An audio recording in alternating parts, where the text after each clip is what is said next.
Bonjour à tous, bienvenue sur la Fraiszone pour un petit tour d'horizon du Nexus 4, donc qui est un petit peu le téléphone qui est le plus difficile à trouver en ce moment. Je veux dire, à la rigueur, si tu as envie d'acheter un iPhone 5, tu auras plus de chances d'en trouver un que d'un Nexus 4. Et du coup, je me suis dit que ce serait quand même pas mal de profiter de le web et du stand de Google pour vous présenter un petit peu ce mobile. Alors c'est un tour d'horizon très rapide, il ne s'agit pas de faire un test.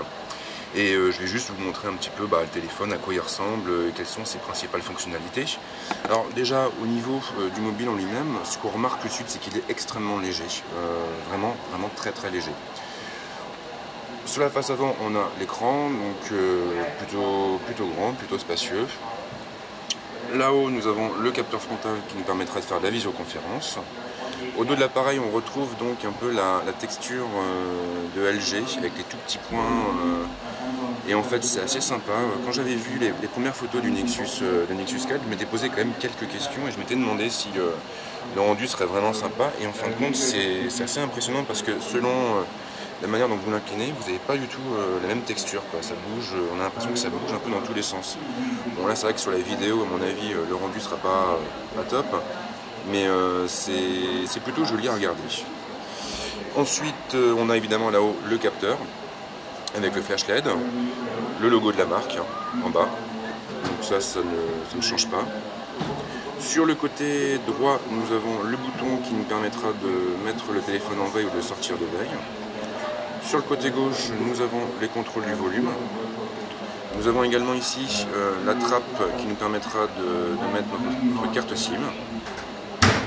Et puis donc le connecteur qui se trouve en bas. Voilà. Donc pas de port pour carte micro SD évidemment. Mais bon, après c'est vrai qu'aujourd'hui avec le coude on a quand même la possibilité de faire pas mal de choses. Au niveau des fonctions, pour vous répondre franchement, j'ai pas trop potassé, donc je peux pas vous dire vraiment quelles sont les améliorations apportées par la nouvelle version de Jelly Bean. On retrouve évidemment un Android complètement dépouillé, donc sans surcouche. On a toujours le dock en bas qui nous permet d'accéder aux principales applications. On va pouvoir les regrouper dans des dossiers directement dans le dock, ce qui sera assez pratique pour ranger un petit peu nos applications et pour y accéder plus rapidement. On a toujours plusieurs écrans d'accueil avec des widgets. Bon, ça vous connaissez déjà, il n'y a rien de très surprenant. Au niveau de la fenêtre des apps, toujours pareil, on a une répartition sur deux onglets. Donc on va avoir à gauche les apps et à droite les widgets. Voilà. On a pas mal d'applications Google qui sont livrées avec. On a Google Agenda, on va avoir Chrome, on va avoir Gmail et ainsi de suite.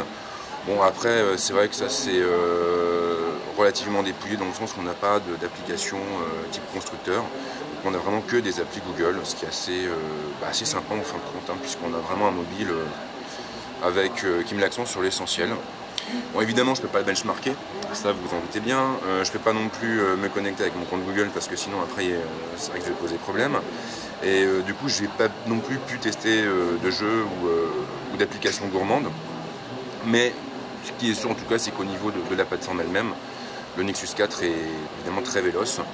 Et je pense que de toute façon, vu ses caractéristiques techniques, à mon avis, vous pourrez facilement jouer à n'importe quel type de jeu sans aucun problème. Alors après, évidemment, le plus dur, ça va être d'en trouver un. Et là, écoutez, les gars, il n'y a pas 36 solutions, il va falloir vous armer de patience. Donc voilà pour ce petit tour d'horizon. Bon, j'espère que ça vous a plu. Et puis je crois que je vais en faire de même après pour la Nexus 7 et la Nexus 10. Voilà, comme ça au moins toute la petite famille sera réunie. Je vous dis à très vite sur la Fraiszone. Ciao.